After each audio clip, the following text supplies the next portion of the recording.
Brothers వివాహాలు మరియు పండుగ వేడుకలకు సరికొత్త డిజైన్స్ తో అద్భుతమైన కలెక్షన్.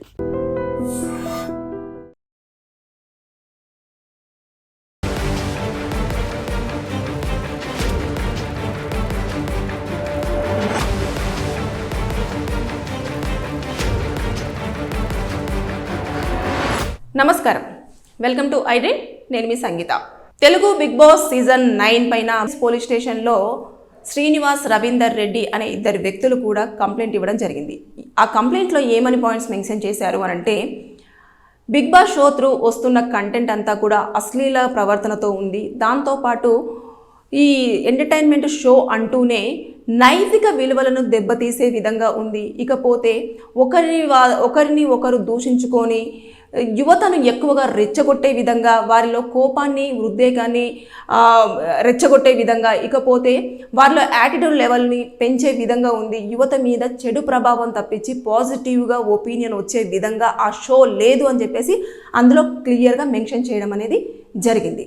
అయితే ఇప్పుడు మనం లీగల్గా ఇప్పుడు కేసు అయితే ఫైల్ అయింది కదా, లీగల్గా ఎలా ఉంటుంది అని చూస్తే, ముందుగా ఏసీపీ లేదా డీసీపీ స్థాయి లెవెల్లో ఆఫీసర్స్ ఏం చేస్తారంటే, కింది స్థాయి పోలీసు వాళ్ళందరికీ కూడా ఒక ఆర్డర్ పాస్ చేస్తారు. ఇన్వెస్టిగేషన్ చేయండి, అక్కడ నిజంగానే కంటెంట్ అశ్లీలంగా ఉందా, యువత మీద ఎలాంటి ప్రభావం చూపిస్తుంది, రెచ్చగొట్టే విధంగా ఉందా అని చెప్పేసి మొత్తం ఎంక్వైరీ చేయమంటుంది. దాంతోపాటు ఎంక్వైరీ చేస్తున్న టైంలోనే టీవీ ఛానల్ ఏ ఛానల్లో అయితే బిగ్ బాస్ షో అనేది ప్రచారం అవుతుందో ఆ ఛానల్కి, అదేవిధంగా డైరెక్టర్కి, ప్రొడ్యూసర్కి, కంటెంట్ క్రియేటర్ హెడ్కి కూడా నోటీసులు అనేవి సర్వ్ చేయడం జరుగుతుంది.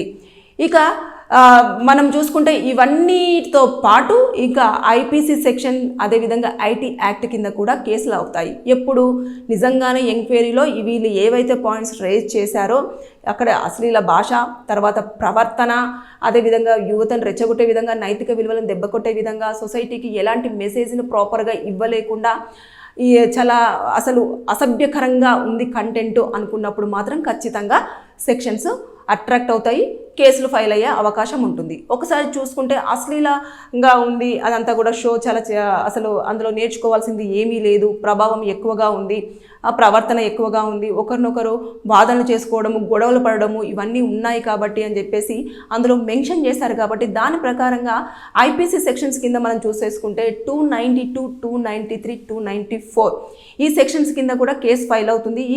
ఈ సెక్షన్లో చూసేసుకుంటే వారికి 2 సంవత్సరాల నుంచి వెళ్ళి 5 సంవత్సరాల వరకు కూడా జైలు శిక్ష పడే అవకాశం ఉంటుంది. దాంతోపాటు 2 లక్షల వరకు జరిమానా విధించే అవకాశాలు ఉన్నాయి. ఇకపోతే ఇదంతా కూడా డిజిటల్ ప్లాట్ఫామ్స్ మీద జరుగుతుంది కదా, అంటే టీవీస్, తర్వాత డిజిటల్, అంతేకాకుండా కంటెంట్ అంతా కూడా డిజిటల్ ప్లాట్ఫామ్స్ మీద కూడా పాస్ అవుతూ ఉంది, ఓటీటీలో కూడా ప్రచారం అవుతుంది. అదంతా కూడా మనం దాన్ని చూస్తున్నాము, మన మీద ఎక్కువగా ప్రభావం చూపిస్తుంది. అంటే యూత్ మీద కానివ్వండి, ఎవరైనా సరే సొసైటీలో ఉన్న ప్రతి ఒక్కరు చూస్తున్న వారి మీద అది ప్రభావం చూపిస్తుంది. కాబట్టి ఇన్ఫర్మేషన్ యాక్ట్ 2000 ప్రకారంగా కూడా కేసు ఫైల్ అవుతుంది, ఐటీ యాక్ట్ 67 కింద. అప్పుడు ఏమవుతుంది అంటే ఇది కూడా 2 to 5 years వరకు జైలు శిక్ష, దాంతోపాటు 10 లక్షల వరకు కూడా జరిమానా విధించే అవకాశాలు ఉంటాయి. ఇకపోతే ఇలాంటివన్నీ కూడా సెల్ఫ్గా కిందనే ఎంటర్టైన్మెంట్ షోస్ అన్నీ కూడా వారు సెల్ఫ్గా తీసుకొని చేస్తున్నవే తప్పించి వీటికి ఎలాంటి పర్మిషన్స్ కానివ్వండి, ఇలాంటివి కానివ్వండి ఉండే ఛాన్సెస్ చాలా తక్కువగా ఉంటుంది. అలాంటి టైంలలో ఇప్పుడు ఈ ప్రభావం అనేది ఎక్కువగా యువత మీద చూపించినప్పుడు ఏంటంటే, ఏదైతే షో రన్ అవుతూ ఉంటుందో ఒకరు ఎవరినైనా దూషించి మాట్లాడినట్లు, ఒకరిని పాయింట్అవుట్ చేసినట్టు మాట్లాడినా, వారి వాదనలు విభిన్నంగా ఉన్నా కూడా దాని ప్రభావం అనేది కూడా ఇక్కడ షో ఎవరైతే చూస్తున్నారో వారి మీద ఎక్కువగా తీవ్ర స్థాయిలో ఉండి వారు కోపానికి ఎక్కువ గురి కావడం జరుగుతుంది. అదేవిధంగా హింసను ప్రేరేపించినట్టుగా కూడా ఉంటుంది. ఇప్పుడు ఒక వ్యక్తిని టార్గెట్ చేస్తూ వారు వాదనలు అక్కడ గొడవ పడుతూ ఉన్నారు, వారితో వాదనలు పెట్టుకుంటూ ఉన్నారు. ఇక బయట ఉన్న వాళ్ళు ఏమనుకుంటారు అని అంటే, నిజంగానే వాళ్ళ క్యారెక్టర్ అలాంటిదేమో, వాళ్ళు అలాగే కావచ్చు అని చెప్పేసి వారి మీద ఒక పర్సనల్ గర్జ్ అనేది పెంచుకోవడం జరుగుతుంది.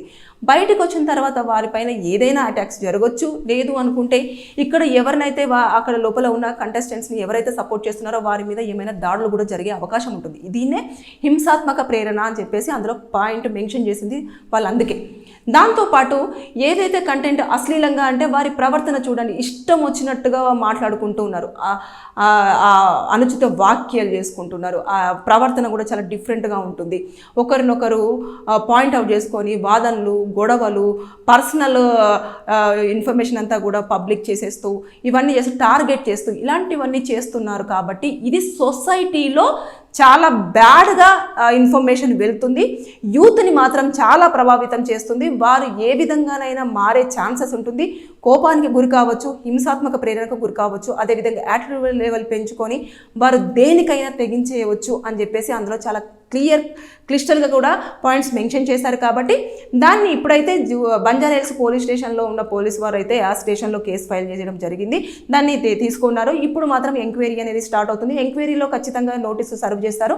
ఆ నోటీసులో కంపల్సరీగా డైరెక్టర్ కానివ్వండి, ప్రొడ్యూసర్ కానివ్వండి, ఆ ఛానల్ హెడ్స్ కానివ్వండి, అందరూ కూడా రెస్పాన్సిబిలిటీ, వారందరూ కూడా వారి సమాధానాలన్నీ కూడా అందులో నోటీసులకు అంతా కూడా వారు ఆన్సరబుల్గా ఉండాలి. ఆన్సర్ చెప్పిన తర్వాత అది పోలీసు వారు అదేవిధంగా వీళ్ళందరూ చూసిన తర్వాత అప్పుడు ఓకే ఫైన్, ఇది కంటెంట్ బాగానే ఉంది, లేదు అంటే సొసైటీ మీద ఇలాంటి బ్యాడ్గా ప్రొజెక్ట్ అవుతుంది అని చెప్పేసి అనుకున్నప్పుడు చెప్పలేం. కొన్ని సందర్భాలలో దీన్నంతా కూడా చూపించేసి షోని మొత్తానికే క్లోజ్ చేసే అవకాశం కూడా ఉంది. ఏదేమైనా సరే కానీ మనకు ఏదైనా కంటెంట్ బయటికి వస్తుంది అన్నప్పుడు అది సొసైటీ మీద ఎలాంటి ప్రభావం చూపిస్తుంది, ముఖ్యంగా యంగ్స్టార్స్ యూత్ మీద ఎలాంటి ప్రభావం చూపించేస్తుంది అనేది చాలా వరకు మెయిన్ ఇంపార్టెంట్. ఇక్కడ ఎవరైనా సరే ఏ ఏజ్ గ్రూప్ వాళ్ళైనా సరే, ఇప్పుడు బిగ్ బాస్ వస్తుంది అంటే ఏ లాంగ్వేజ్ అయినా సరే వెళ్ళి టీవీ ముందు కూర్చొని ఆ టైంకి ఖచ్చితంగా మన ఇంట్లోనే జరుగుతుందా అన్న లెవెల్లో ఎక్కువ మంది ఫీల్ అవుతూ చేస్తూ ఉంటారు. అప్పుడు వాళ్ళు ఓన్ చేసుకుంటారు కాబట్టి క్యారెక్టరైజేషన్స్ అంతా కూడా వారు ఓన్ చేసుకున్నప్పుడు ఎవరైనా ఎవరిని దోషించినా లేదంటే వాదనలు వినిపించిన గొడవలు పడినా కూడా అది ఇంకొకలాగా రిఫ్లెక్ట్ అయ్యి ప్రమాదాలు జరిగే అవకాశం ఉంది అని చెప్పేసి వారి వాదనలో వారి ఒపీనియన్ అంతా కూడా ఒక కంప్లైంట్ రూపంలో స్టేషన్లో పెట్టడం జరిగింది. ఇక మీదట ఎంక్వైరీ జరిగిన తర్వాత ఇందులో ఎంతవరకు వాస్తవం ఉంది, ఎంతవరకు దీన్ని ఎలా ఉంటుంది అనేది మొత్తం పూర్తి స్థాయిలో రిపోర్ట్ వచ్చి అప్పుడు దాన్ని సబ్మిట్ చేసిన తర్వాత టీవీ ఛానల్స్ వాళ్ళు, అదేవిధంగా director, producer, content creator, head ఎవరైతే ఉంటారో వారు ఇచ్చిన సమాధానాలన్నీ కూడా చూసి అప్పుడు దీనిపైన ఒక సమగ్రమైన నిర్ణయం తీసేసుకొని షోని రన్ చేయాలా, స్టాప్ చేయాలన్నది డిపెండ్ అయి ఉంటుంది. ఏదేమైనా సరే కానీ షో త్రూ మనకైతే ఖచ్చితంగా మంచి ఇన్ఫర్మేషన్ రావాలని చెప్పేసి మనం కోరుకుందాము. ఇకపోతే ఇలాంటి షోలు ఎప్పుడైనా సరే చాలామంది లక్షల్లో వ్యూవర్స్కి కూడా ఎక్కువ ప్రభావితం చూపిస్తుంది. కాబట్టి కొంచెం యూజ్ అయ్యే కంటెంట్ చేస్తే అన్ని రకాలుగా శ్రేయస్కరం అనేది నా feeling. Thank you. And for more videos, Please subscribe to iDream. Please subscribe to iDream. Please subscribe iDream. And please subscribe to iDream. For more videos, subscribe to iDream. please like, share and subscribe to the channel. Congratulations, iDream. Subscribe to iDream. Subscribe to iDream. So subscribe to iDream Media. iDream ki iDream team andarki huge congratulations. Please subscribe iDream Media. Please subscribe to iDream. Subscribe iDream. Please subscribe to iDream. iDream అంటే నా కళల ఛానల్ను subscribe చేసుకున్న నోరు తిరుగుతలేదు, మీరైతే గంట గుర్తు కొట్టండి. For more such videos, please subscribe to iDream. Subscribe to iDream. Please subscribe to iDream. Please subscribe iDream Media. Please do subscribe to iDream. Please subscribe to iDream Media. For best entertainment and information, please subscribe iDream. And don't forget to subscribe to iDream.